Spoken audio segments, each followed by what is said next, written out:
This is the one where I'm going to teach you about your escrow account.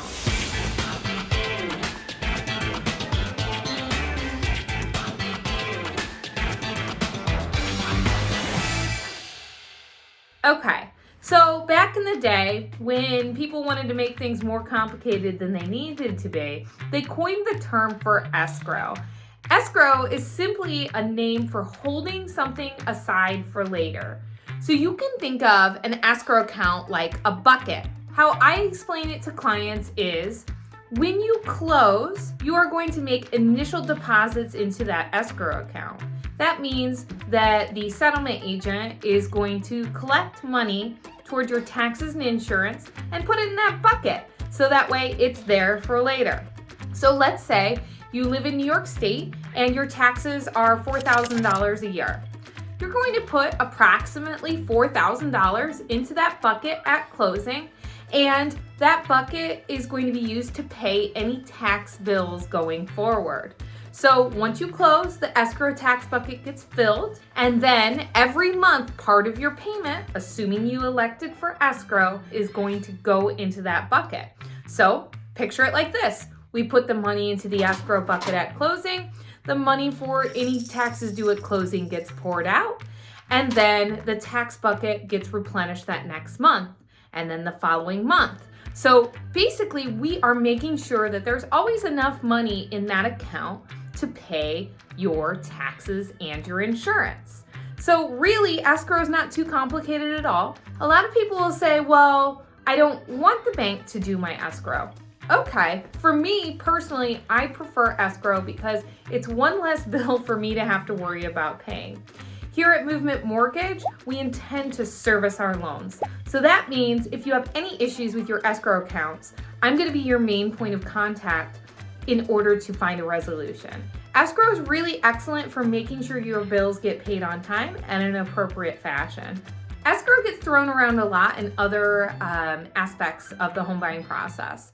A lot of times people will say we're in escrow if the home has gone under contract and there's a purchase agreement. So you will make a deposit on that house when you first go under contract, and that will be held in escrow. So it's also getting held in a bucket by the attorneys or the other brokerage for later. When it comes down to your insurance, you're always going to be 1 year ahead with your insurance. What that means is you're going to pay your premium up front for 1 year.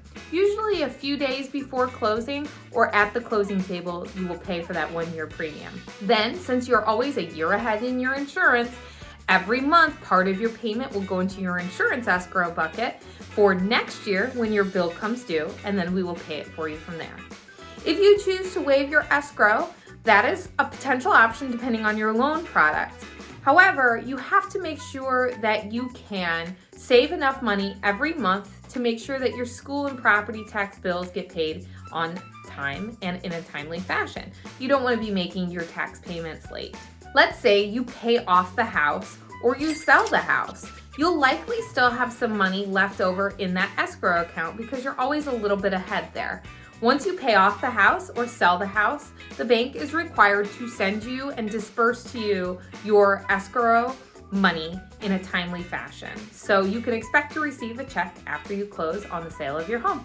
Once a client goes under contract, I'm going to estimate approximately how much I think will need to go into the escrow account at closing.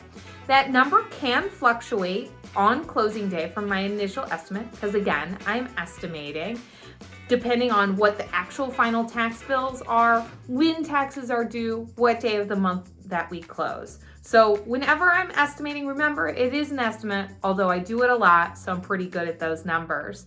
And you should go into contract on your home having a great idea of what your closing costs and initial escrow payment will be.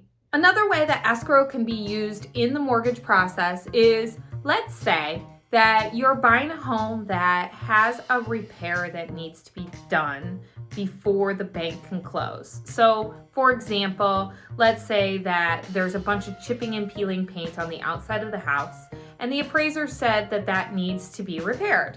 Well, that's fine, but what if it's the dead of winter and you can't paint the house? In that instance, we can hold money potentially in escrow in that bucket for the painting to be done after closing.